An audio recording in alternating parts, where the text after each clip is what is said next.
Hi everyone, this is Dr. Nitin Chhoda with Ignition Time, and in this video I'm going to talk to you about the $400 a week benefit, who's going to get it and who's not going to get it, and state-specific variations in the benefits. I'm also going to share some surprising economic realities of this recovery and how the low wage earners and the middle income earners are the ones who are the most impacted. My name is Dr. Nitin Chhoda with Ignition Time, and welcome to my channel.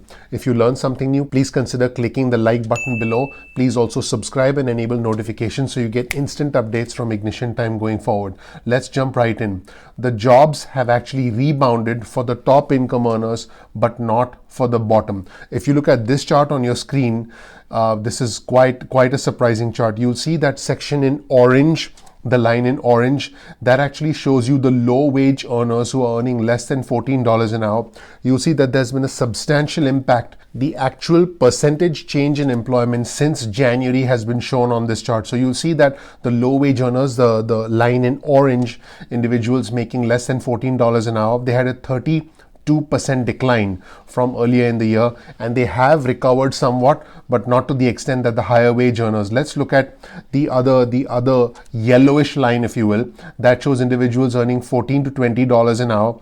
Those individuals have also seen a decline similar to the low wage earners, and it hasn't recovered as fast as the higher wage earners. Let's take a look at the two blue lines towards the top of this chart, and you'll see individuals earning $20 to $32 an hour and individuals earning over $32 an hour have basically recovered. In fact, individuals earning over $32 an hour, it's almost like the pandemic never happened because they have had the economic recovery. They've got their jobs back.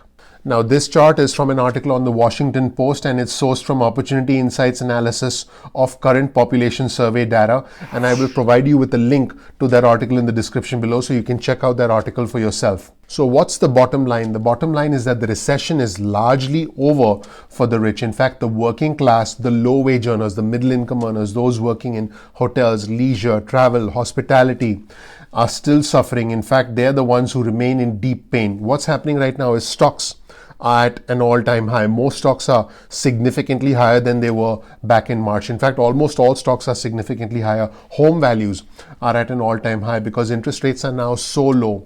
The rate for a mortgage, a 30-year fixed mortgage, is the lowest it's ever been for the past 50 years since they started keeping records.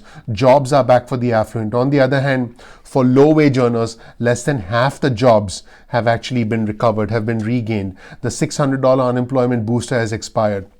There's a significant amount of confusion about the $400 a week booster.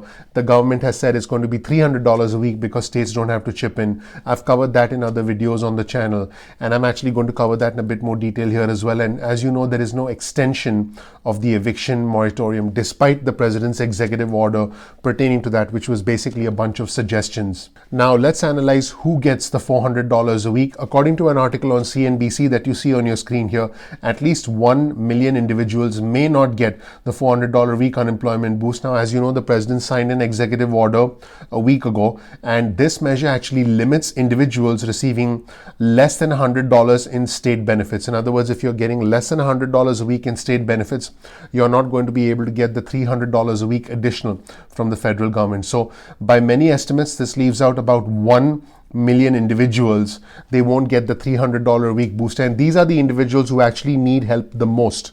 According to this article, estimates suggest that at least 1 million workers, disproportionately female, low-wage and part-time workers, would not get the benefit. According to Eliza Forsyth, who's a labor economist and assistant professor at the University of Illinois at Urbana-Champaign, she said that could be quite a lot of people, and she said that this would impact a significant amount of people. In fact, there's been a lot of confusion about which states can actually implement such a measure. Some states have said they can do it, other states have said they simply cannot do it, and many states have said they're going to do it in some sort of a modified format. So significant questions remain as to whether if and even if they can, how states will actually implement this. Some workers, for example, will just get the $300 a week benefit, and these benefits are unlikely to last until December. In fact, a lot of estimates have suggested they'll only last a few weeks because there's only $45 billion in that fund available. That fund is the DRF fund, the Disaster Relief Fund, which is money from FEMA, which was originally set aside for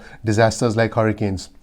Many individuals may not see any aid at all because there is a restriction that stipulates that eligible recipients must be getting at least $100 a week in state unemployment insurance benefits.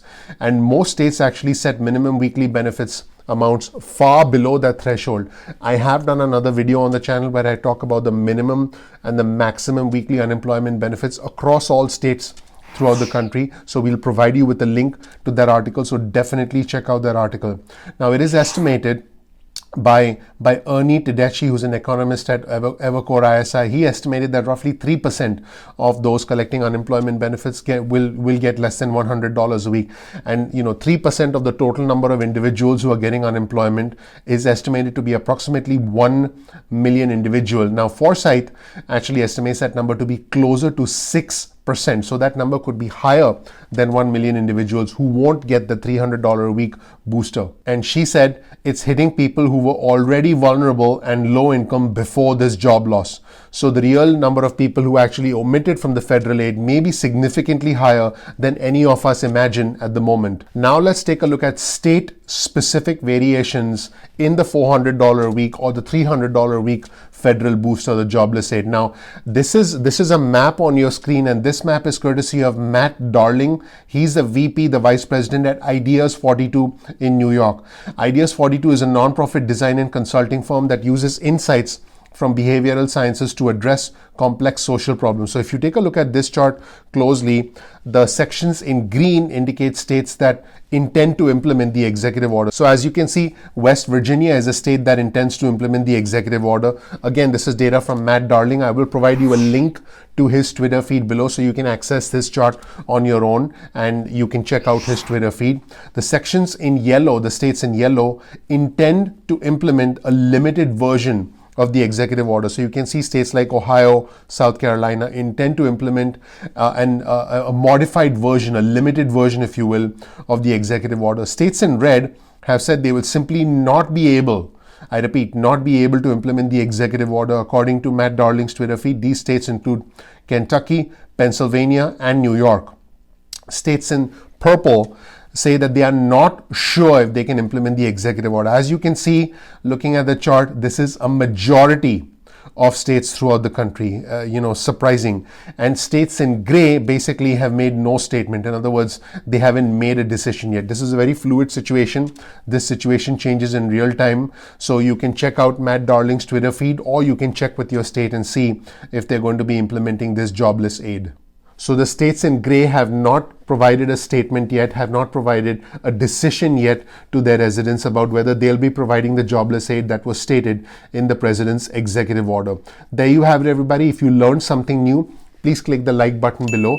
Please subscribe so that you can get notified, and also enable notifications so you can get notified when we release important videos going forward. We release videos at 2 p.m. East Coast time most days of the week. If you want to get breaking news and alerts from us, get your cell phone out and send a text message with the word ignition or with the word time, because the name of our channel is Ignition Time, and send that text message to 70,000. That's 70000, and you'll get added to our alerts list, and you can opt out at any time. You can also get added to our email list, and we'll send you emails, and you can opt out of our emails at any time if you so choose.